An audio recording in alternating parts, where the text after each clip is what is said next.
यार, मैं हूं अमित पालित। विवादित इंटरनेशनल पॉप स्टार रिहाना की नई कंट्रोवर्सी सामने आई है। रिहाना ने ट्विटर पर टॉपलेस फोटो शेयर किया है और इस बार उन्होंने भगवान गणेश की तस्वीर वाले पेंडेंट के साथ टॉपलेस फोटो शेयर की है। रिहाना के इस ट्वीट पर बीजेपी ने कड़ा ऐतराज जताया है। बीजेपी ने कांग्रेस से सवाल पूछा है कि क्या अब भी वो रिहाना का समर्थन करेगी। यकीनन भगवान गणेश की तस्वीर के साथ रिहाना की ये टॉपलेस फोटो किसी भी सूरत में जायज नहीं है और ठीक नहीं ठहराई जा सकती। ये धार्मिक भावनाओं को आहत करने की कोशिश है और सवाल उठता है कि किसान आंदोलन पर बिना सोचे समझे ट्वीट करने वाली रिहाना क्या सोची समझी इंटरनेशनल साजिश के तहत ये सब कर रही हैं। तो ये एक बहुत ही विवादित तस्वीर रिहाना ने पोस्ट की है, जिन्होंने टॉपलेस फोटो डाली है और उन्होंने जो पेंडेंट यानी लॉकेट लगाया हुआ है वो भगवान गणेश का है। बीजेपी नेता राम कदम ने रिहाना की इस विवादित फोटो को लेकर कांग्रेस पर निशाना साधते हुए लिखा है, साजिश के तहत रिहाना ने नग्न अवस्था में भगवान गणेश जी का पेंडेंट पहनकर देवताओं का अपमान किया है। क्या अब भी कांग्रेस रिहाना का समर्थन करेगी या विरोध? बीजेपी नेता राम कदम ने रिहाना की टॉपलेस फोटो को विदेशी साजिश करार दिया है। उन्होंने इस साजिश में शिवसेना जैसी पार्टी के शामिल होने का भी आरोप लगाया। के तहत विदेश में बैठकर कुछ लोग मां भारती को और तिरंगे को बदनाम करने का दुस्साहस कर रहे हैं। देश के कुछ गद्दार भी उस षड्यंत्र का हिस्सा है।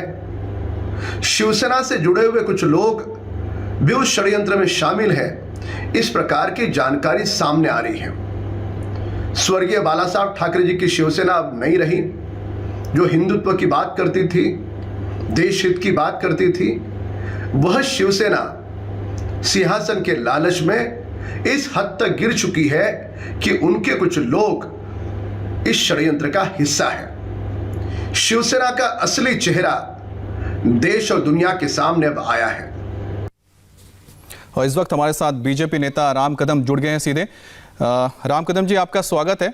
आपने जो ट्वीट किया, जो आपने बयान दिया है, आपको ऐसा क्यों लगता है कि इसके पीछे भी कोई साजिश है, इंटरनेशनल साजिश? देखिए, इसके पूर्व भी अतीत में जब रिहाना ने बगैर सोचे समझे जिस प्रकार से किसान आंदोलन को लेकर के टिप्पणी करी थी और फिर बाकी जो और चीजें सामने आई, तो उससे यह पूरी तरह से स्पष्ट हो चुका है कि यह षड्यंत्र के तहत हमारी देश की छवि को धूमिल करने का उसका दुस्साहस था। अब जिन देवताओं की हम पूजा करते हैं, उन देवताओं की पेंडेंट को वो नग्न अवस्था में पहन करके सारे देश और विश्व को क्या संदेश देना चाहती है कि जो हमारी श्रद्धा है, जो हमारी आस्था है, उसके साथ वो खुले तौर पे वो खिलवाड़ कर रही है, उनको अपमानित कर रही है। ये सोची समझी षड्यंत्र के तहत ये सारी चीजें हो रही है। दुर्भाग्य इस बात का लगता है कि उसका समर्थन कांग्रेस दल के नेता और कांग्रेस के राहुल गांधी जी कर रहे थे। अब रिहाना का समर्थन करने वाला कांग्रेस दल अब इस जो देवताओं का उसने अपमान किया है, तो इस बात को लेकर वो आपत्ति जताएंगे या इस बात का भी समर्थन करेंगे? उसने, रिहाना ने सीमाओं की हद पार कर दी है। उसने सीधे तौर पे पहले हमारे देश के तिरंगे को और देश को बदनाम करने का उसने दुष्कर्म किया, अब हिंदू देवी देवताओं को बदनाम कर रही है, अपमानित कर रही है। तो यह सोची समझी षड्यंत्र के तहत साजिश है।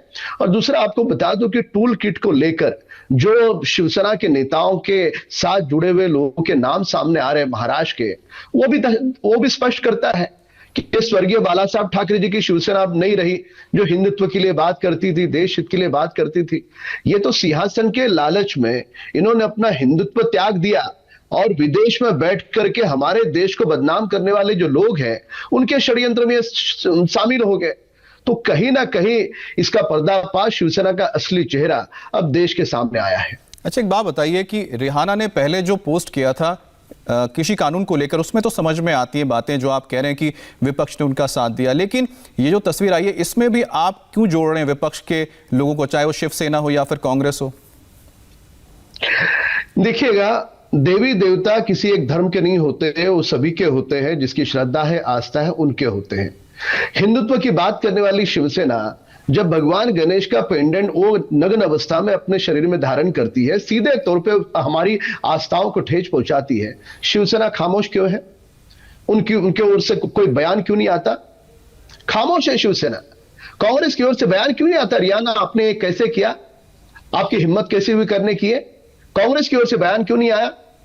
हम कांग्रेस से, शिवसेना से पूछना चाहते हैं कि विचारधारा की लड़ाई हम समझ सकते हैं, पर जहां देश की बारी आती है तो दल से बड़ा राष्ट्र प्रथम होता है। इस बुनियादी बात को वे कब समझेंगे? ये विदेश के लोग षड्यंत्र के तहत हमारी मां भारती को बदनाम कर रहे हैं और हमारे ही देश के कुछ गद्दार उनका साथ दे रहे हैं। देवी देवताओं के पेंडेंट पहन करके इस प्रकार से नग्न अवस्था में फोटो खिंचवाना, उसे वायरल करना, क्या मंशा होगी रियाना की इसके पीछे? मंशा पूरी तरह से साफ है। वे हिंदू धर्म को और हमारे देश को कहीं ना कहीं छेड़ना चाहती है। लेकिन राम कदम जी, ऐसा तो कई बार हुआ है कि जो कई इंटरनेशनल सेलिब्रिटीज हैं, उन्होंने इसी तरह से हमारे देवी देवताओं के हम कह सकते हैं चित्र बने हुए या तस्वीरें बने हुए कपड़े पहने हैं या उस तरह से आए हैं। तो पहले भी ऐसा होता रहा है, तो रिहाना को लेकर इतना क्यों? देखिए, ऐसा है कि हिंदू धर्म सहिष्णु है, संयम बरतता है, इसलिए लगातार कुछ दिनों से हिंदू धर्म को अपमानित करने का षड्यंत्र इस देश में कुछ लोग कर रहे हैं।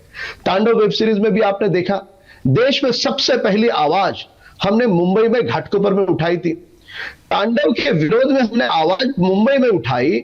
मुंबई और महाराष्ट्र में हिंदुत्व का नाम लेने वाली शिवसेना की सरकार बैठी है, उन्हें एफआईआर लेने के लिए 4 दिन लगे।